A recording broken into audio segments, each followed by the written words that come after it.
peace talks between Russia and Ukraine break down as Russian troops advance and cities suffer from shortages of food, medicine, and heat. The death toll grows in towns like Mariupol, forcing the port city to bury citizens in a mass grave. But the Ukrainian resistance fights back, taking out Russian tanks and defusing missiles. Our reporting tonight from the southern part of the country, where those who chose to stay behind are taking extraordinary measures to stop the invasion. Putin's endgame. What we're learning tonight after the U.S. estimates Russia has lost up to 6,000 soldiers in the first 2 weeks of war.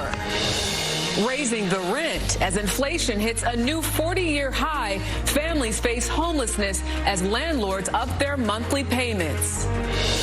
Winter weather threat. The severe storm bringing snow, rain, and cold temperatures to nearly 60 million Americans. Eye on America, the new 911, how police departments are arming their officers to handle mental health calls. Masks on. TSA extends the travel mandate for airline passengers. And how this teenager represents a sign of the times. This is the CBS Evening News with Norah O'Donnell, reporting from the nation's capital.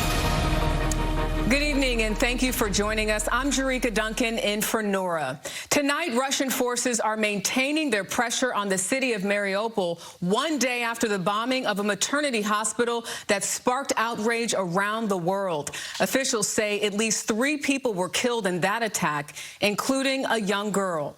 Russian forces continue their advance on the capital of Kyiv, but here you can see Ukraine's military is fighting back, appearing to open fire on a column of Russian tanks.